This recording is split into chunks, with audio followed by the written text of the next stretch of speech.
I'm Janice Edwards. Tangled is the latest Disney movie, and it stars Mandy Moore and Zachary Levi as Rapunzel and Flynn Rider. I didn't want to have to do this, but you leave me no choice. Here comes the smolder.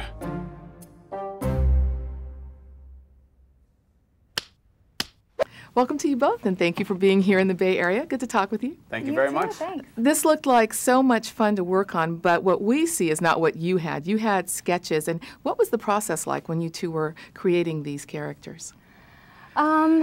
We actually didn't get to work together at all on this film. I thought you'd say that, yes. We did our dialogue sessions separately, but there really was no point of reference. I guess maybe that's the way of doing an animated film. It's not like you have the film finished and you're able to sort of look at your character and their movements and physicality and whatnot. So it really takes a lot of imagination and sort of like digging deep, since you are by yourself, to just sort of, I don't know, try whatever your instincts are telling you to do. But in that sense, it's also a lot of fun, too. It kind of feels like being a kid again. You can embarrass yourself and not worry about the repercussions, I guess, because no one's there. How was it for you, Zachary? Yeah, yeah. I mean, I think it's a really fun way to use your imagination. And unfortunately, the older you get, the less of your imagination you employ in life, I think. And so though it was kind of a bummer that we didn't get to do dialogue together, right. I can understand. It's logistically, it's very difficult scheduling and getting people together. It's a long, and it takes over a year to do all the recording. They're constantly zhuzhing and moving things and, fine-tuning and which is also, it gives me a lot of confidence in the film, knowing that John Lasseter and the gang are all, looking at it on every level. And if something's not working, we'll re-record it and re-record it and re-record it. Sometimes there were sequences, I'd come in, sequence 14 or whatever, I don't know what it was, and we recorded, and I felt, okay, great, that felt great, really got it. And then I'd come 6 weeks later, I'd come back in, and it's sequence 14 again. I'm like, what happened here? What right? did I do wrong? And they're like, no, it wasn't you. It wasn't you. We just need to. It was Mandy. Yeah, there you go. It's all your fault, Mandy. Right, yeah, right. always. So it's, it's. I wouldn't necessarily call it painstaking because I don't necessarily think it's difficult and it's fun. It's really fun work to do. You did a good job. Yeah. But it's definitely different.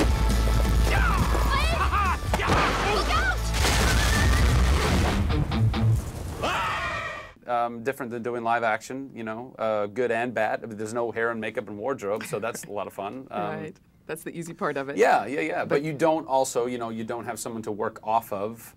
But again, imagination, all that, interesting and excellent process. Yes, and when you see the finished product, you're amazed, I'm sure, to see that as well, having done all of this. One of the things I know that both of you give back to the world and the communities, and because we're kind of short on time, I'd like to ask you about your trip to South Sudan as the ambassador for PSA 5 and Alive. How did that impact your life?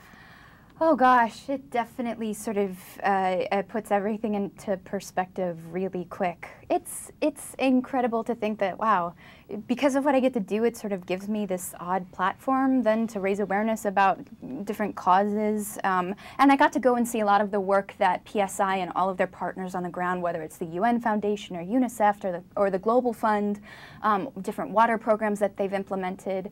And I'm the ambassador for their child survival program, so it's kids 5 and under in the developing world. And it's amazing. I just got back from the Central African Republic on this massive net distribution with the UN Foundation, and it was, again, just mind-boggling, so unbelievably life-changing.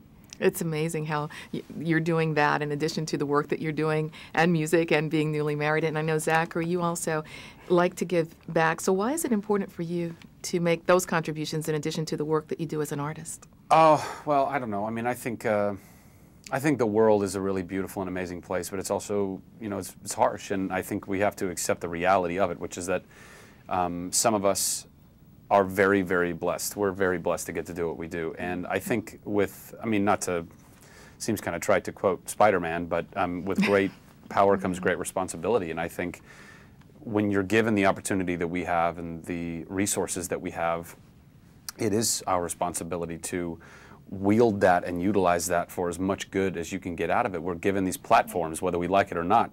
And you can either use that platform to be selfish and self-serving, or you can use that platform to really make a difference in people's lives. And I mean, and there's nothing more rewarding. I love being able to do what I do, but to be able to put all that aside and say, okay, great, I've got your ear, whether it be through Facebook or Twitter or what have you, and say, let's go change lives. Let's go actually do something that means something to somebody other than ourselves.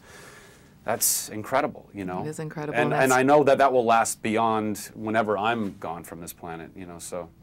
It's wonderful that you both do that. And just buttonholing with the film before we go, how would you describe the journey that both Flynn and Rapunzel take in terms of self-discovery? I think you said it right there. It definitely is sort of a coming-of-age story in a sense for both of them. There's a lot of self-discovery and self-revelation that I don't think neither one sort of expects when they first venture out.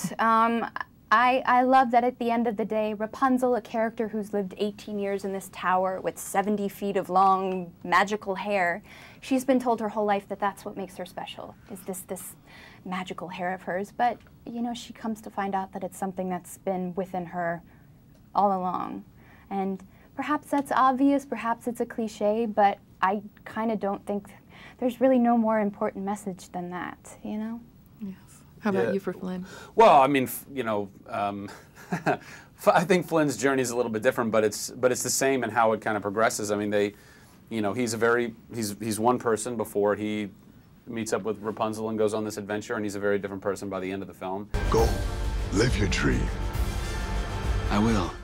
Your dream stinks. I was talking to her. And thank you, Chef Randy Way. As I said, we've been on location at the Académie de Cuisine and also the West Bay Conference Center. One of the perks of being here, in addition to the life lessons we've talked about, is getting to taste what's been prepared. So I'm Janice Edwards. Thank you for all that you do to make our Bay Area the great place that it is. Please join us again next time. We look forward to seeing you then. Closed captioning provided by Silicon Valley Future Stars.